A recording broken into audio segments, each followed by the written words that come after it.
lumang interior ng sasakyan tulad nito? Paano ito ayusin at ibalik sa mas maganda at lagyan natin ng mala VIP concept? Tara, panoorin natin. I-deliver na natin tong mga panels na tatanong natin kung anong hatol niya mga ginawa natin.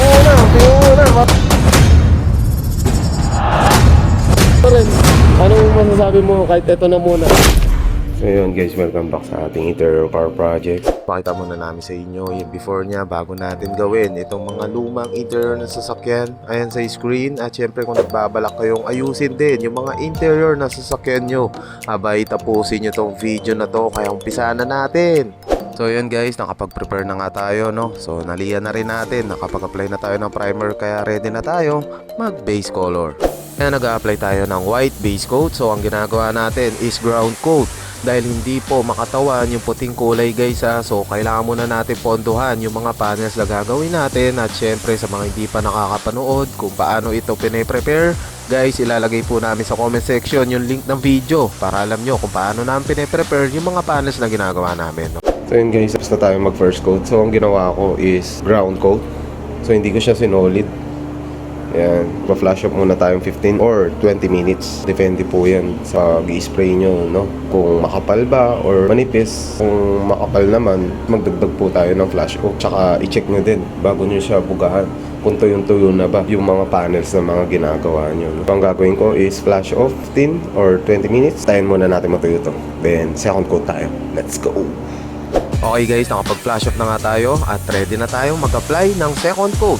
Kaya guys, huwag nyong skip tong video na to dahil magpuproceed na tayo sa Hydroprint Services. At syempre baka hindi pa kayo nakafollow at like sa aming page, kaya i-click nyo na yan at i-follow nyo na kami. At syempre share nyo na din yung mga sharings videos project natin para sa mga gustong mag-umpisa or gustong mag-DIY dyan, at para makatulong tayo at para mas updated kayo sa mga videos project na ilalabas namin.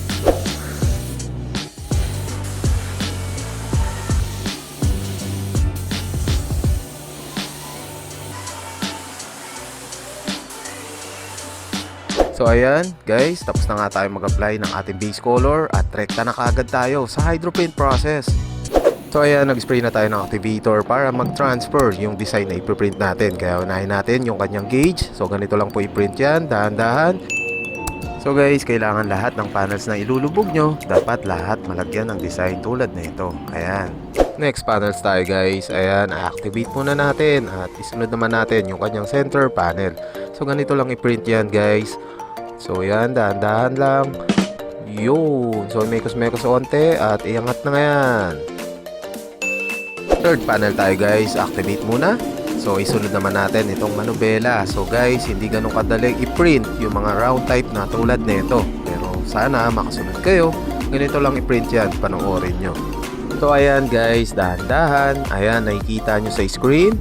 So wag magmadaling i-print. So i-check nyo muna kung magta-transfer ba na maayos sa surface. So ganito lang po i-print yung mga round type na panels guys, okay?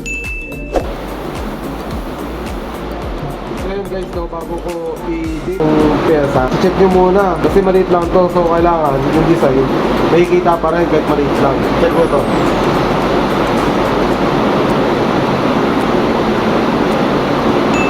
Ayan, di ba? Kahit pa paano, kitang-kita pa rin siya.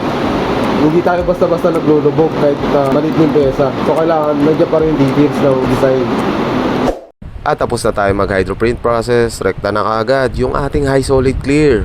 Nag-a-apply na nga tayo ng first coat ng high solid clear. 2 full coat standard guys pag nag-clear coat kayo or top coat. At ito palang interior car na ginagawa natin ay para sa Toyota BB. Pero hindi ito naluluma sa paningin ng mga tao. Hindi ba kayo familiar sa sasakyan na to? Teka, ito, papakita namin sa inyo. So guys, ito pala yung Toyota BB. Pero hindi po kami first time na gumawa ng mga interior panels nito. Isa sa mga ginawa namin ay nahagip pa nga sa mga vlog niya ng isang rap artist dito sa Pinas na si What's good everybody, you already know who this is. Cheers bro. Si Nick Makino na kumanta ng Boom! Neneng B at sobrang trending ng kanta nilang Sa kapunta to the moon. So yun guys, nakakatuwa yung mga gawa natin kahit papano nakikita ng mga sikat na artist. Pero hindi lang yan, ito pa yung mga ibang gawa natin. Okay guys, meron din tayo mga wood design. Ayan, depende rin yan kung anong mga design ang gusto nyo. At syempre, Kung ikaw ay interesado at nagbabalak magpagawa sa amin, direct message na lang po kayo sa aming page. So balik na nga ulit tayo guys sa ating project. Ayan, nag-a-apply pa rin tayo ng first coat ng High Solid Clear. So kahit papano guys, na-share namin sa inyo yung mga previous project namin, okay?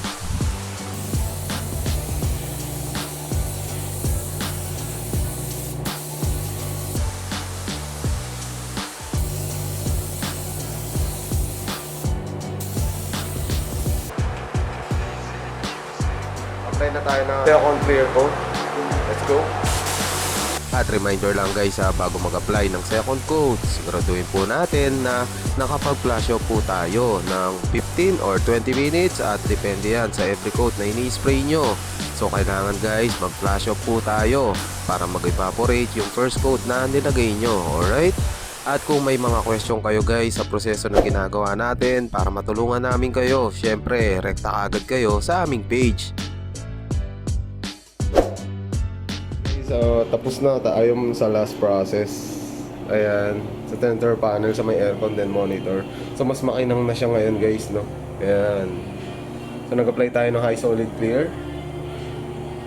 2 full coat yun guys, no? Ang kanya manobela. Ito na yung last process natin. So, magpapatuyo tayo hanggang bukas. So, bukas, magdi-deliver tayo guys. I-deliver na natin tong mga panels na to. So marireceive na ng client natin at syempre no, tatanong natin kung anong hatol niya sa mga ginawa natin guys. Bukas deliver tayo, so magpapatuyo muna tayo, ha? Let's go! The next day. So yun guys, welcome back sa ating interior project for Toyota BB. So ito na guys yung makeover ng kanyang interior panels. And yun. So nilagyan natin siya ng dollars design dahil ito yung concept ng kanyang sasakyan. Then guys, sa mga hindi nakakalam, so pang car show tong ginawa nating interior. So yun nga, hindi na natin tinanggal. Mabuti na lang hindi tayo nagtanggal kasi guys, so transparent, no? Pag tinanggal natin to, so butas siya. So hindi ganun kaganda yung pag tinakpan pa natin, tinanggal natin. So pattern lang siya, design lang. So at least diba, maganda pa rin. So dinamay ko na siya for clear coat. Malabo to nung una guys. So ngayon siya, makita. And yung mga power window. Ayan guys, yung sa center panel, yung may aircon. Ayan. Ayan guys, yung center panel sa aircon, then yun sa gauge. So ito na guys yung makeover, ha. Patapos na mga to. Yan yung mga bulsa. Ayan. So meron pa rin siyang dollars design. Kahit na maliit na, meron pa rin siyang detail na konti. So yun guys, meron nga nangyari. Ito yung nangyari to sa Manobela. Ayan siya. So na backjob tayo guys, no? Hindi ko pa mati-deliver tong Manobela dahil yun nga, nag-clear coat tayo tapos nagpatuyo. Hindi ako happy dito sa Manobela na finish. Then nagdagdag ako ng another layer ng clear coat. So, nabigla siya. At yun nangyari guys. So, ginawa ko siya ng paraan dahil kinabukasan nga i-deliver. So, hindi siya na-deliver. Diniskartehan ko. So, nakakalungkot. Then, binigyan natin ng oras, effort para matapos yung mga project. Pero, wala, ganun talaga. Ginawa ko rin yung best ko. So, morning hanggang ginabi ako. Tapos, nag-chat ako sa may-ari nito na hindi ko pa mabibigay yung Manobela. Papakita ko sa inyo yung conversation namin. Ito yun guys.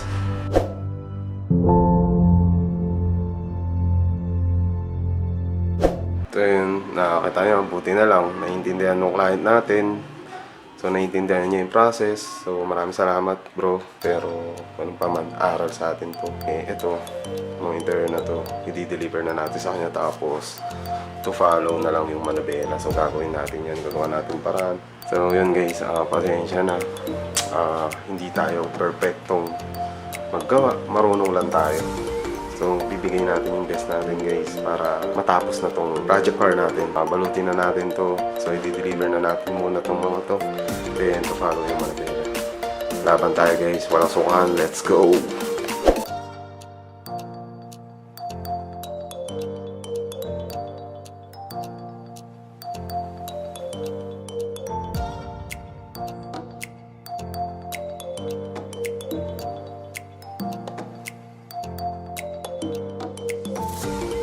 A few inches later. So yun guys, so naipackage na nga natin yung mga panel. So i-deliver na natin sila. So safety pa din kasi nakasasakyan tayo.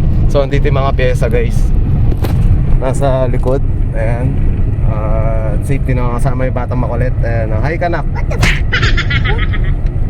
So yun guys, samahan nyo kami i-deliver yung mga interior panels. Nakaka-dismaya pa rin syempre, hindi natin nabigay lahat. Pero na-explain ko naman sa customer natin yun na to follow na lang yung manobela ni client. At deliver natin, malapit lang naman to sa area namin. So tara!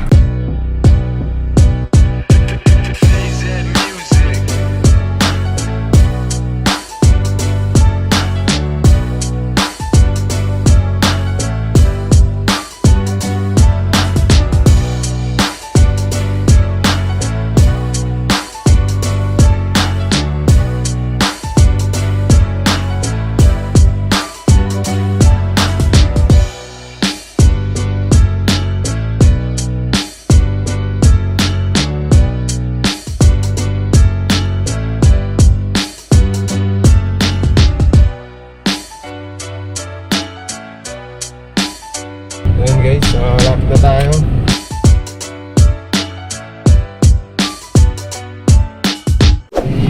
Benz, kayo na ako pa naghihintay? Dito na tayo, na-deliver na natin kay Renz. Ano pala, to? Saan pala to? Doon sa, ayan, dyan, yung sa aircon. Okay. Buksan mo muna, tingnan mo muna para ano.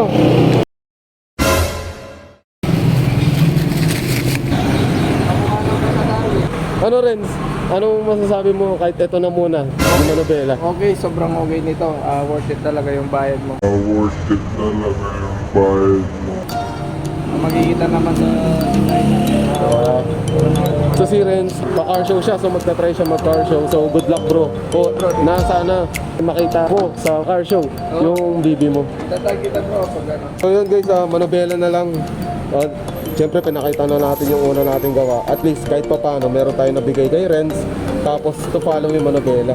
Guys, abangan nyo yung manobela ni Renz. So mas masaya pa ako doon pag nabigay ko na yung manobela. So kompleto na. At ready na mag-car show si Renz. Renz, maraming salamat na lang kami. Tingnan bro. Ingat. Message mo na lang. Bro, ingat. Ano lang.